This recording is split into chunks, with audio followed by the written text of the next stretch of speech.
Ayiwa an balimaw aw ni ɲankuma kibaruya m'an bolo ka lada aw tulo kan o de ye k'a fɔ ko dimanche su ka dugujɛ tɛnɛ la an ka gendarmerie dɔ ko o attaquera an ka jamana kɔrɔnfɛ yan fan fɛ a yirala k'a fɔ ko nin attaque in ko nin kɛra terroriste de fɛ u taara bin gendarmerie kan ni ka mugu wuli maaw la ani ka fɛɛrɛ kɛ ni ka taa wuli gendarmerie yɛrɛ la yen nɔ ayiwa u ka boli kɔnɔna na kɛwale in kɔfɛ a yirala k'a fɔ k'u taara ni bolimafɛn dɔw ye ani maramafɛn dɔw an ka finitigiw ka gendarmew ka maramafɛn dɔw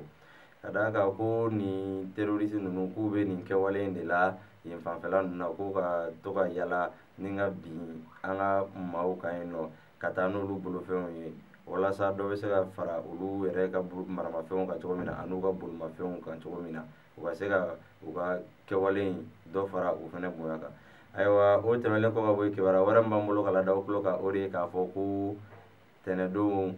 an ka kuri yanfan in fɛ civil 2 o banala ani 1 o sara ka d'a kan k'a fɔ ko nin tɛnɛndonya in na ko yɔrɔso sugu la kuri sugu la yen nɔ ko douaniers ni gendarmew de tun bɛ patrouille dɔ la yen nɔ ayiwa ko patrouille in kɔnɔna na sa an ka civil 3 ninnu olu joginna u ye u ta joona joona ni ka taa n'u ye yɔrɔso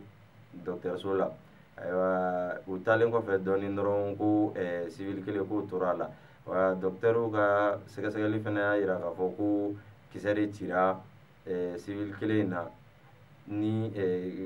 a kɔfɛ ka bɔ ni a disi yanfan ye k'o de kɛra sababu ye a fatura ayiwa sɛgɛsɛgɛliw y'a jira fana tuguni k'a fɔ ko a civil 3 ninnu bɛɛ ko u banala maramafɛn de la n'o ye marifa ye ayiwa ko halisa sɛgɛsɛgɛliw bɛ sen na k'a dɔn k'a fɔ kun jumɛn de la ninnu olu mugu cir'u la nin circonstance in kɔnɔna la